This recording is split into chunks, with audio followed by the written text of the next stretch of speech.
Hello दोस्तों, मैं शमशाद आज आपको इस इन्वर्टर का छोटा सा रिव्यू दूंगा। तकरीबन इस इन्वर्टर को यूज़ करते हुए मैं 1 साल हो गया है। 1 साल के आसपास से मैं इस इन्वर्टर को यूज़ कर रहा हूँ। तो ये इन्वर्टर हमारा कैसा काम कर रहा है, कैसा, आज हम इसी इन्वर्टर के ऊपर बात करेंगे। ये इन्वर्टर हमारा वैसे तो सभी कंपनी के इन्वर्टर्स होते हैं। सभी की देखो, कोई भी मैन्युफैक्चरिंग अगर करती है कंपनी तो अपने प्रोडक्ट को सारी चीज़ों को ध्यान में रखते हुए बनाती है। सारे टेस्ट पैरामीटर से गुजरने के बाद इन्वर्टर मार्केट में आता है। लेकिन अगर कंपनी है या कोई भी प्रोडक्ट है, वो डिपेंड करता है कि कंपनी की सर्विस है, आफ्टर सेल सर्विस वो कैसी है। तो उसी के ऊपर ये सारी चीज़ें डिपेंड होती हैं। वैसे तो अगर प्रोडक्ट खराब भी है और अगर उसकी सर्विस अच्छी है तो प्रोडक्ट मार्केट में बिकेगा और लोग उसे पसंद भी करेंगे। और अगर प्रोडक्ट अच्छा तो है लेकिन उसकी सर्विस बढ़िया नहीं है, उस प्रोडक्ट की वैल्यू उतनी ज़्यादा नहीं रह पाती, भले ही वो कितना भी अच्छा हो, कितनी भी अच्छी क्वालिटी का प्रोडक्ट क्यों ना हो। तो मैं एक बार आपको दिखा देता हूँ बैटरी के ये इंडिकेटर्स चारों ग्लो कर रहे हैं। ऑलमोस्ट मेरी बैटरी फुल चार्ज है और अभी टाइम वही 12 बजे के आसपास का है। तो लोड उतना भी नहीं है, गर्मी स्टार्ट है तो बहुत ज़्यादा लोड नहीं रहता और चार्जिंग जो है वो पूरी मिल रही है।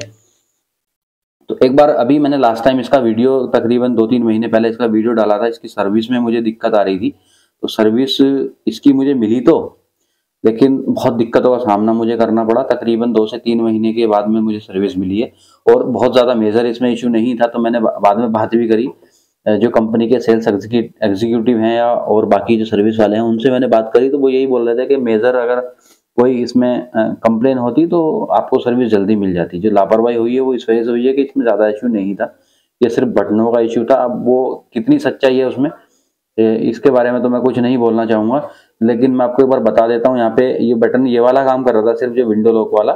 अभी विंडो लॉक इसकी हो रही है। यहाँ पे जो है अपना 54.7 वोल्ट है। ये थोड़ा सा इसकी डिस्प्ले जो ऊपर वाला जो प्लास्टिक का कवर है ये थोड़ा गंदा है, इसलिए आपको हो सकता है क्लियर ना दिखाई दे। चलो ठीक है, अभी ठीक दिख रहा है। मैंने ये थोड़ा सा साफ कर दिया है, बाकी अंदर से थोड़ा सा गंदा है तो उतना ज़्यादा माइंड मत करना। लेकिन अभी ज़्यादा चार्जिंग जा नहीं रही, लेकिन अभी जो सोलर से एनर्जी है वो प्रॉपर आ रही है। तो तकरीबन आधा एम्पियर से बैटरी चार्ज हो रही है। मेंटेनेंस वाला काम है, जो बैटरी को मेंटेनेंस के लिए थोड़े से वोल्टेज जाते हैं। तो मैं आपको वेरीफाई करवाना चाहता हूँ कि इसकी क्या, हमारी विंडो अनलॉक हो गई। ये हमारा इसका एंटर बटन है, ये हमने प्रेस किया। यहाँ पे इसका मेन्यू खुल के आ गया। व्यू लॉग में एक बार देख लेते हैं क्या है। ये फ्लैश वाट, अभी तक इतने वाट इसने जनरेट करके दिया है। अगला इसका सेटिंग्स है इसकी, पीसीयू सोलर प्रायोरिटी किसे देनी है, इन्वर्टर यूपीएस मोड में चलाना है, बैटरी सेटिंग है और एडवांस सेटिंग में एक बार देख लेते हैं। बैटरी सेटिंग में क्या क्या इसमें है, मैंने वैसे इसके ऊपर वीडियो बनाई हुई है, फिर भी आप एक बार देख सकते हैं। यहाँ पे बैटरी का ऑप्शन इसमें दिया हुआ है कि बैटरी टाइप कौन सी है, या इक्विल बैटरी टाइप में क्या करना है कि ट्यूबुलर एसएमएफ लिथियम। उसके बाद इक्विलाइजेशन मोड है, वो ऑन करना है कि ऑफ करना है। मैंने ऑफ किया हुआ है क्योंकि मेरे पास में लिथियम बैटरी है, तो इसमें इक्विलाइजेशन की ज़रूरत नहीं होती है। बाकी आगे हम देखेंगे चार्जिंग वोल्टेज कम ज़्यादा हम इसमें करेंगे, सोलर पे कितना रखना है, मेंस पे कितना रखना है। चार्जिंग करंट अपने को मेंस पे कितना है, इसमें मैक्सिमम जो है वो 50 एम्पीयर का सोलर चार्ज कंट्रोलर है, तो आप मैक्सिमम यहाँ पे रखें। अदरवाइज अगर आपकी बैटरी लेड एसिड है और ज़्यादा एम्पीयर से आपको चार्ज नहीं करना, मान लें 10% C10 है तो 10% से बैटरी को चार्ज करना है। 150 एम्पीयर की बैटरी है तो यहाँ पे आप एंटर करेंगे और उसके बाद में ये कम ज़्यादा करके आप 20 या 15 एम्पीयर जितने पे भी करना चाहें वो कर सकते हैं। तो सोलर से ये जितना चार्ज कंट्रोलर का मैक्सिमम इसका आउटपुट है उतना यहाँ पे है। अब मिनिमम देखते हैं एक बार कितना जाता है।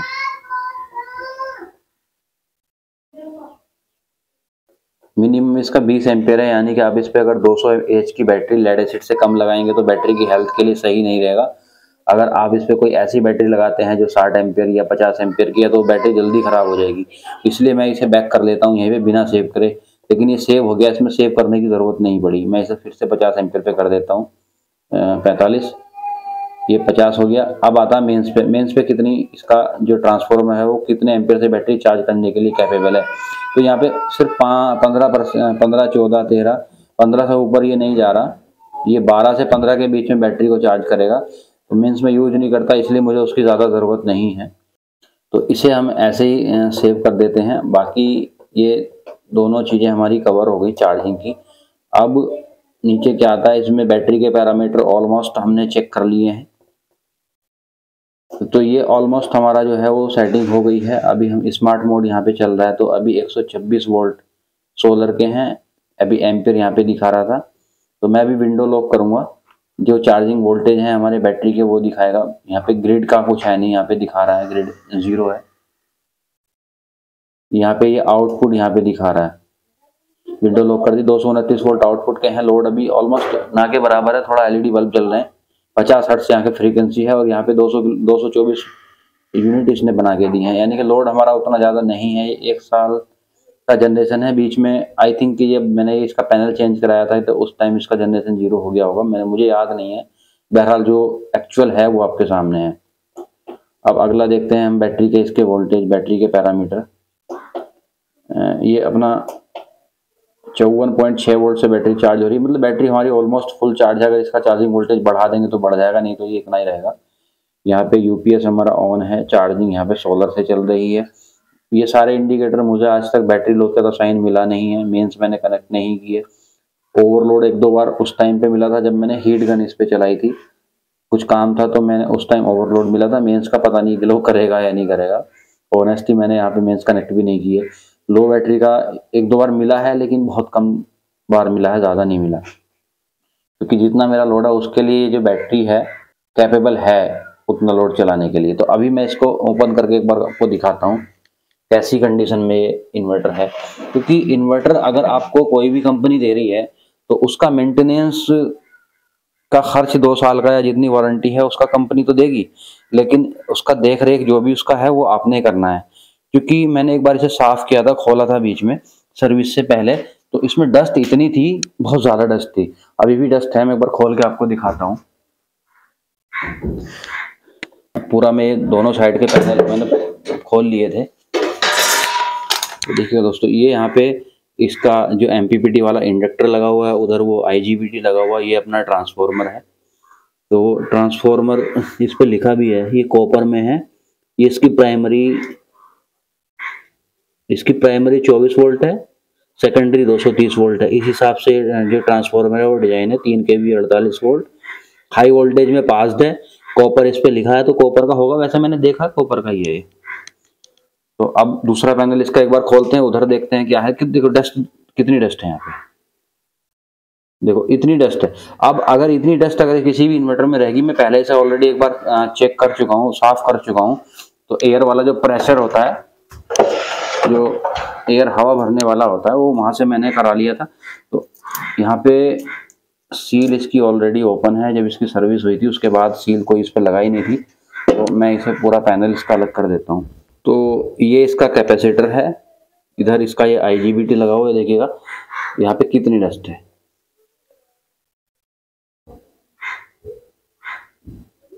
ये बहुत ज़्यादा इसमें डस्ट है। देखो मैं यहाँ से करके दिखाता हूँ।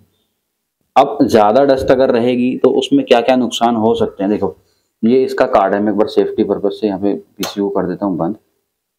तो यहाँ पे देखो, यहाँ पे जो इसका कार्ड है कितनी डस्ट इसमें है। देखो ज़्यादा डस्ट होने से क्या होगा, जब इसमें नीचे जो कार्ड लगा हुआ है उसके नीचे ऊपर तो इसमें कंपोनेंट लगे हुए हैं और इन्हें आपस में कनेक्ट करने के लिए ट्रैक बने होते हैं। अब जब ट्रैक जाएंगे उस पर जो डस्ट है वो जाएगी, तो उसमें क्योंकि जो डस्ट है उसमें थोड़ी बहुत नमी भी होती है, तो नमी की वजह से क्या है, शॉर्ट सर्किट के जो डर है, चांस है, वो बढ़ जाता है। अगर नमी है, थोड़ी बहुत भी नमी है और ट्रैक आपस में शॉर्ट हो गए, तो कार्ड खराब होने का मोस्टली या तो आप ओवरलोड में चलाएंगे तब कार्ड खराब होगा, या डस्ट ज़्यादा जाने की वजह से अगर बहुत ज़्यादा धूल है तो उसमें भी जो कार्ड है वो ख़राब होने के चांस हैं।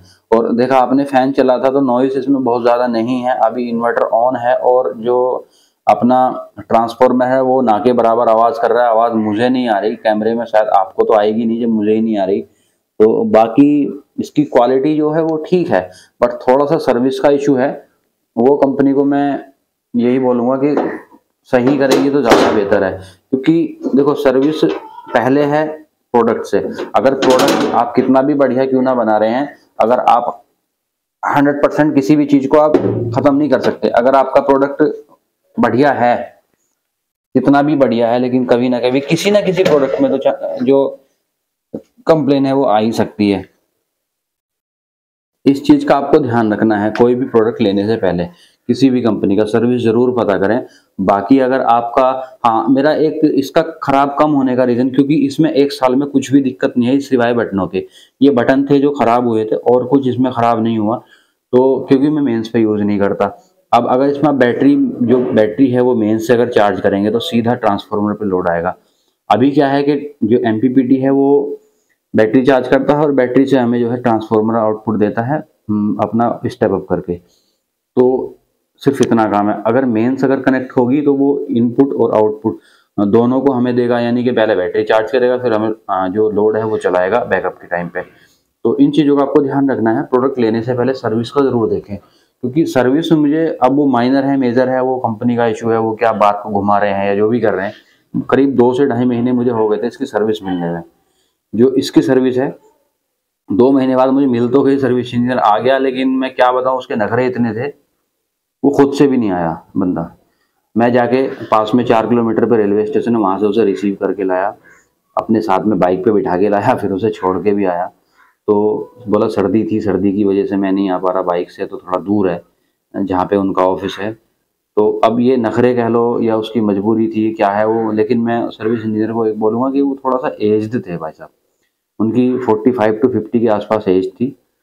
तो ये भी हो सकता है कि बाइक ना चलाने का सर्दी में रीजन कुछ भी हो सकता है। बहरहाल जो एक्चुअल है वो मैं आपको बता रहा हूँ। बाकी इस वीडियो के बारे में कोई आपको कन्फ्यूजन है, क्वेश्चन है तो मुझसे पूछ सकते हैं, कमेंट कर सकते हैं। बाकी वीडियो अच्छी लगी हो तो लाइक और शेयर जरूर करें, और अभी तक भी आपने हमारा चैनल सब्सक्राइब नहीं किया तो प्लीज़ चैनल को सब्सक्राइब करके बेल आइकन जरूर प्रेस करें। आपने वीडियो को अंत तक देखा उसके लिए आपका दिल से धन्यवाद। और लास्ट में जाते जाते दोस्तों मैं आपको एक चीज़ और बता दूँ, ये बैटरी है, अभी डीसी एनर्जी मीटर का मैं अरेंजमेंट कर रहा हूँ, इस बैटरी का आपका लोड बैकअप दिखाऊंगा। ये 1 साल से ऊपर की बैटरी हो गई, तो ये कितना आउटपुट हमें दे सकती है। वैसे 4800 वाट है, 5 किलो वाट में कही जाती है, 12 वोल्ट 48 वोल्ट 100 एच की है, तो हमें कितना ये आउटपुट डिलीवर करके दे सकती है, तो कितना हमें आउटपुट देगी, कितने लोड पे टोटल ये कितना देगी एनर्जी मीटर के साथ मैं आपको दिखाऊंगा। तो उसके लिए थोड़ा सा सेटअप में बना रहा हूँ, तो आप नए हैं तो चैनल को सब्सक्राइब जरूर कर लें, क्योंकि आपको टेस्टिंग की वीडियो, इस तरह की वीडियो यूट्यूब पे मेरे ख्याल से है नहीं। अगर जल्दी कोशिश करूंगा मैं, 1 से 1.5 महीना मुझे अभी लगेगा, क्योंकि टाइम की वजह से ये सारा हो रहा है कि वीडियो में डाल नहीं पा रहा। बाकी और भी कोई कंफ्यूजन है तो हमें कमेंट करके पूछ सकते हैं। मिलते हैं किसी और वीडियो में किसी अच्छे टॉपिक के साथ में। Thank you.